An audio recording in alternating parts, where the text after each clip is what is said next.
If you're thinking about selling your home this spring, one mistake in the first 2 weeks could cost you thousands.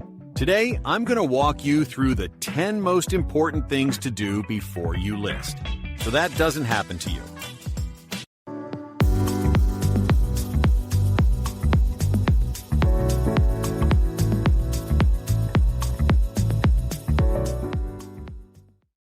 Hello, everyone. I'm Dennis Day with my co-host Judy Gratton, and we are the Edge Group team powered by eXp Realty, and welcome to Getting Your Edge, how to downsize your home. If you're thinking about selling this spring, April, May, or June, you are absolutely looking at one of the strongest windows of opportunity in our local market here in King County, Snohomish County, and the Seattle area. Spring buyers are motivated. They've been watching the inventory all winter. They're ready to move before the summer. But here's the truth. The homes that win in the spring market are the homes that prepare. The spring is when sellers get top dollar. Today, I'm sharing the 10 most important things you can do right now to get your home ready for sale, especially if you're... All right. 10 smart steps to selling your home in the spring market. All right, let's dive in. So number one, the very first thing that you have to consider is you have to make a strategic plan, not just a to-do list. Before you pick up a paintbrush, before you pack a box, you need to have a plan. And so the first thing you need to consider is your timing. Where are you going? When do you want to get there? Where are you moving? We just talked about that.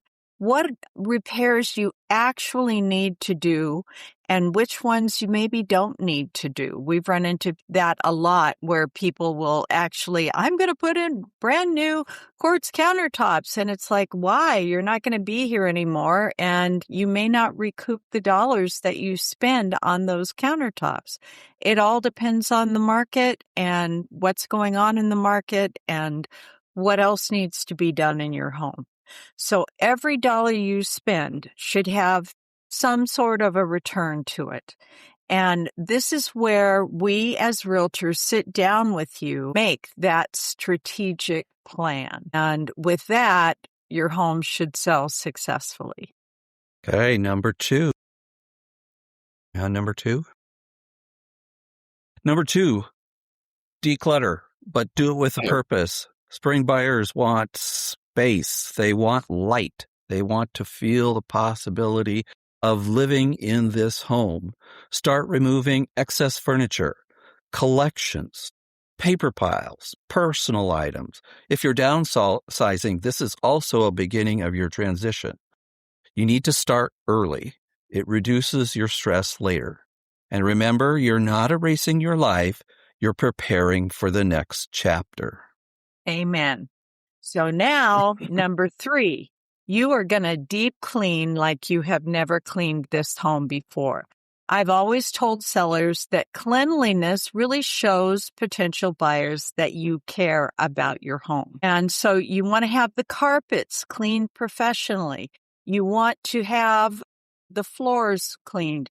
You want to wash windows inside and out, and that includes cleaning the screens and where open the windows and clean those areas where they slide back and forth, the rungs. I know my house collects all kinds of very interesting little critters and growth in those areas. So make sure to clean that. Scrub the baseboards. Make sure there aren't fingerprints all over when people are entering a room or around a light switch or on a door. Clean light fixtures. That's a great place to find all those little buggies that have died and used it as a graveyard. So a sparkling home really photographs much better than one that isn't. And one of the things that you really need to be aware of while you're cleaning, and you might want to have someone else come in and help you with this and tell them to be honest, are there any odors? If you have animals, there could be odors that you've grown used to and don't smell. If you smoked in the house, that's going to be an issue that you're definitely going to want to figure out a way to take care of. So also address the odors in the house at the same time, because that can turn people off quicker than anything, and you won't get top dollar if there are bad odors in your home. And you can't mask them up with deodorizers or scented candles. People can smell through it or wonder what you're trying to hide. So clean makes for great photographs. Make sure it smells well, and go from there. Judy, we've already talked about this, but a little bit. You need to handle some small repairs. Buyers notice the deferred maintenance. So you need to fix things like the dripping faucets, the loose door handles, the running toilets, the cracked outlet covers, squeaky hinges. Small things can create big doubt in a buyer's mind. We often walk through homes that are sellers and with our sellers, and we create a short, smart repair list. Nothing overwhelming, nothing that's going to set you back financially, just high impact fixes. And sometimes, Dennis, this is a place where you can do like not just repairs, but minor upgrades like faucets, light fixtures, door hinges, doorknobs, because those tend to look old and grungy after a period of time. And by simply replacing those, cabinet handles, things like that, it can make a big difference on what your home looks like. So now let's go to number 5. And that is, we are going to want fresh, neutral paint. And so if you're like me, my children wanted pink rooms, turquoise rooms. My grandchildren want purple rooms. I've seen black rooms. And honestly, I have to admit my room is dark gray. But I know that when it's time to sell, I need to paint this back myself to a neutral color. It gives buyers the ability to plan for their own spaces. And it also, if it's a color that really turns someone off and they come in a house and they see a dark gray room like mine and they hate gray, I may have lost a buyer over that. So neutral paint, that means a soft, natural white, nothing stark, a natural light warm tone beige, or like a very light gray, something along those lines. And even if you've recently done that, the smell of fresh paint, people like that when they walk into a home. It makes them, again, feel like you've taken care of the home and this home is ready to be purchased. So it'll make the home look larger if the rooms are brighter, and buyers can actually picture themselves in the home. All right. It's curb appeal. You only get one chance to make a first impression, and you need to do it in your yard. When people drive up, they make a big decision. Am I going to continue and go on and look inside the house, or am I going to just drive away? April through June is curb appeal season. This means that fresh mulched, trimmed shrubs, clean, power washed walkways, potted flowers near the entry, fresh painted door if needed. A front yard creates the first emotional reaction. We want to say this home has been loved. And I would make a special effort again to look at that front door entry area and look at your doorknob, look at the paint on the front door. If you have a kick plate, is it covered with splash marks? You may want to replace that. You may want to replace the doorknob, and always, always, always put a brand new welcome mat in front of the door, something that's attractive and not too busy. And it just, again, it draws people into the house. Okay. Let the light in. Fortunately, the longer days are coming up, and it's a gift for the spring market. Use it. Remove the heavy drapes. Clean the window screens. We talked about the windows inside and out, but the window screens as well. Replace burned out bulbs. Upgrade to bright, warm LED lighting. Buyers associate light with happiness and cleanliness. It changes everything. You want to have a wide open, lovely, spacious home. People are drawn to the light, and when they see that, they feel like I can live there. I'm ready. Okay, so the next step is strategic staging. And that's very important because we really want to tell a story about this home and give people the ideas to dream about what it would be like to live in this home. So we talked about decluttering, taking your personal items, putting those away. And now it's about moving furniture around. Again, maybe getting rid of even more furniture out of the room. That doesn't mean you have to give it away, but making conversation areas, giving people an idea, like a couple of coffee cups set strategically on a kitchen counter with a folded newspaper gives you the idea of, oh yeah, Saturday morning, Sunday morning, I could read the paper. Or maybe a set of reading glasses on an end table, and don't make them the ones you really need, and a strategically placed, nice folded throw over the arm of the chair. A relatively easy thing to do is we have a tendency to push our furniture up against the walls to have more room to walk around. If you just pull it in 6 inches, it makes a huge difference. So do that and or create conversation areas. If you have a couple of chairs and or 2 couches, maybe have them face each other if possible instead of everything faced towards a television set so that you can see that people have the opportunity to, or generally they will not stage a home that someone lives in because they don't want their pieces used. And even if they do, this has become a very expensive option, starting at around $3,000 to do some of the rooms.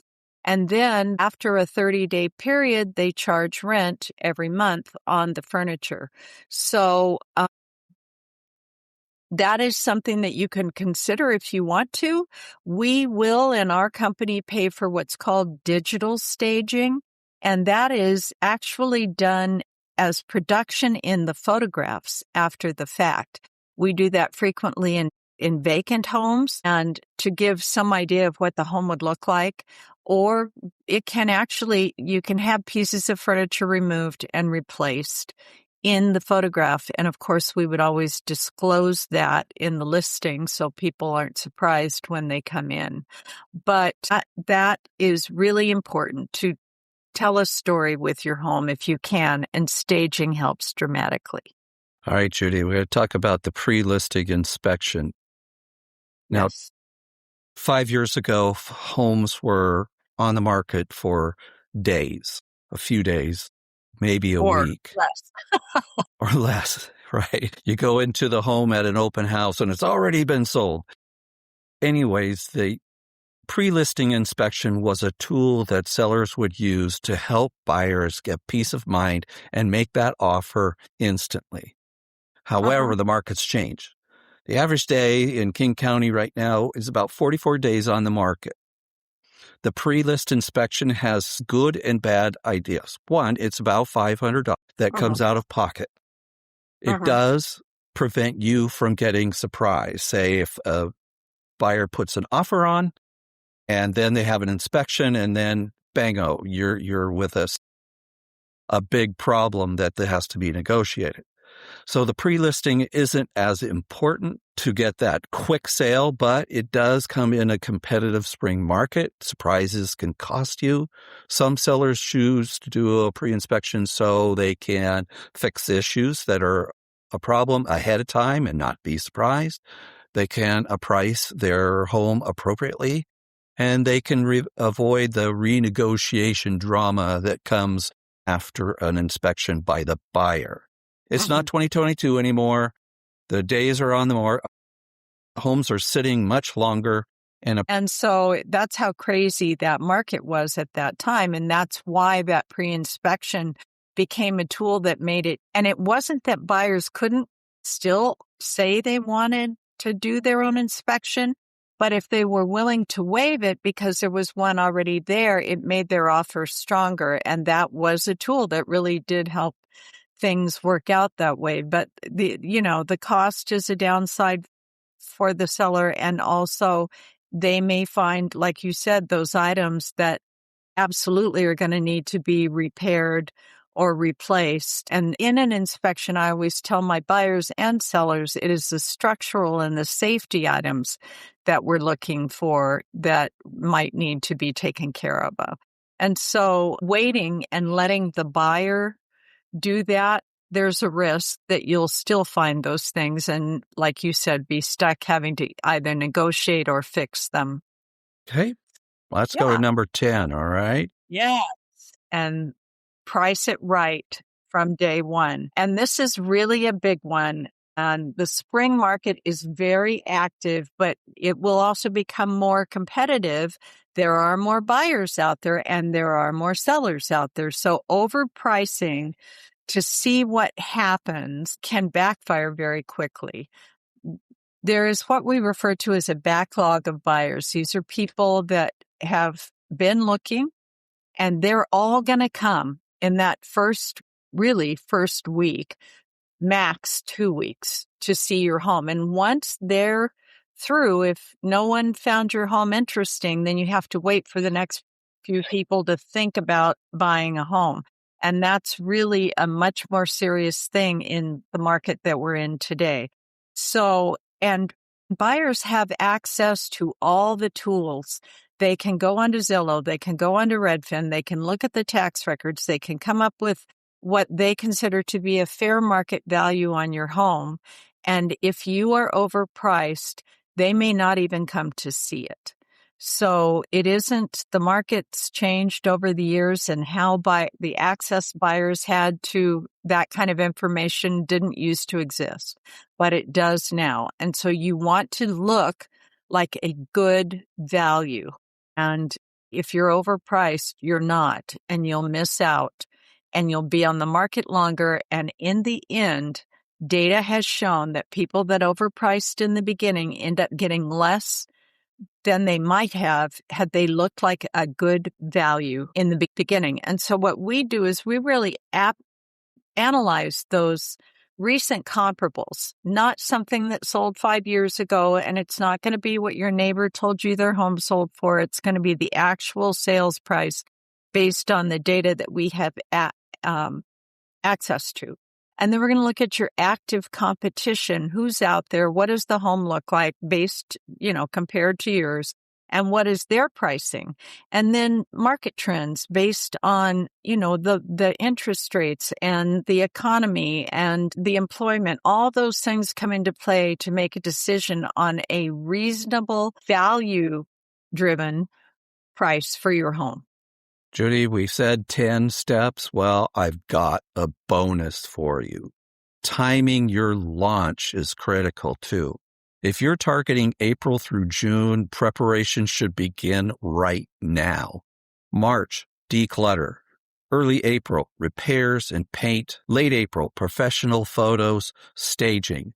Early May, launch time. Spring buyers move fast. Being ready early gives you the advantage. And remember, the spring market is where sellers get the most money. And here's just another thought, a little note for those that are downsizing.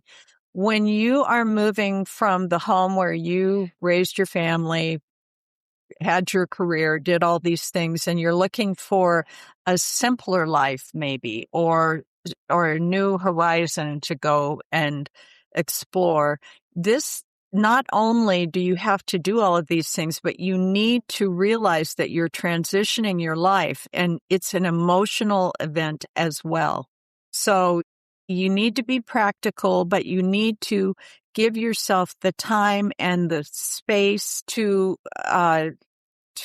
do it in such a fashion that it's not heartbreaking. We run into it a lot where people never got it done, and then they're forced to move to a place they really don't want to because of their health or whatever. And so we encourage you to really start planning ahead of time if you're downsizing.